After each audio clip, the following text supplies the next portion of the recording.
So here's David Risher, CEO of LYFT, flexing a little bit. I worked for both Bill Gates and Jeff Bezos. Here are the most important lessons I learned.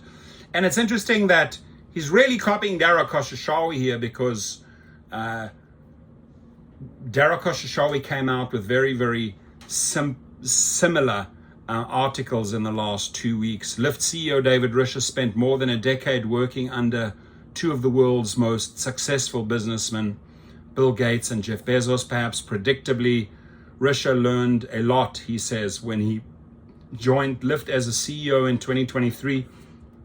Risher pointed to specific lessons he picked up from Gates at Microsoft, where Risher was the general manager in charge of the Access database, and under Bezos at Amazon, where he was the tech giant senior vice president of retail. From Microsoft, I learned how to compete. From Amazon, I learned how to obsess over customers. You can't take away that from him, right? That is real knowledge. That is a real experience from the top boys. So you know, he can flex. The question is, like, you know, is he now all about making headlines? The stock is going up. Is he trying to keep the momentum going? Is he trying to sell himself to the public? Hey, have faith in me. I worked under Bezos. I worked under Gates. Have faith in me. Who knows what the objective is here? From Microsoft, I learned how to compete. From Amazon, I learned how to obsess over customers.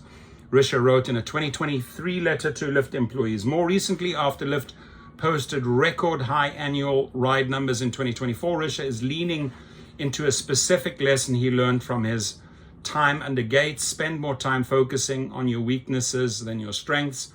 Specifically, Risher experienced a revealing moment watching Gates get asked during an executive conference in 1990s about the company's plans for Microsoft Excel, which was relatively new and highly popular at the time.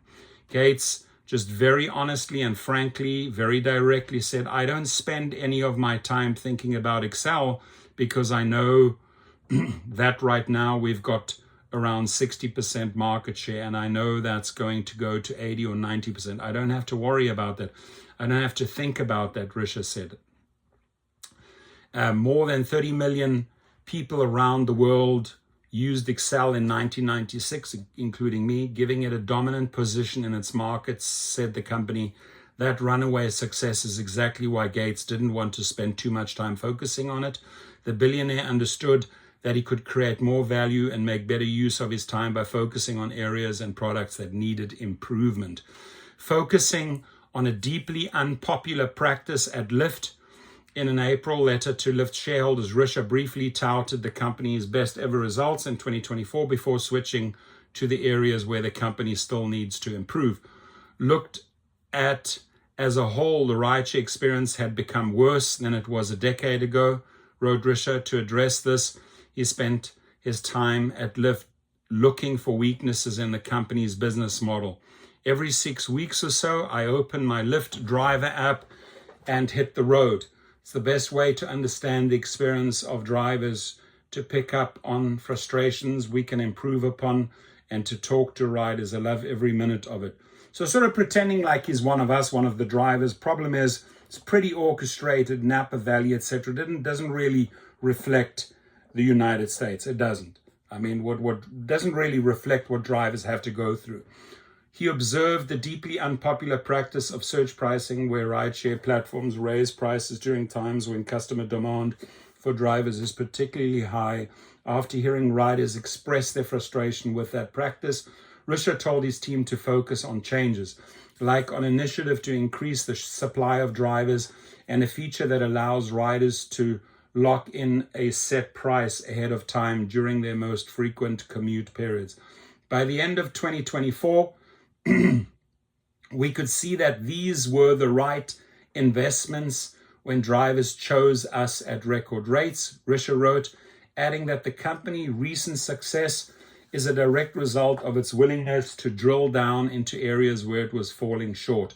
Over the years, I've made mistakes on both ends, avoiding the work of diving into a troubled area, swooping down on issues that don't matter. The works, Risher noted, but I've never met a great leader who isn't curious about the details. Now, I do like this quality when people are able to talk about their weaknesses. I do know people out there, and they're in the media every single day, that have no weaknesses. Everything they do is right. Every decision they make is right. They know everything. They're narcissists.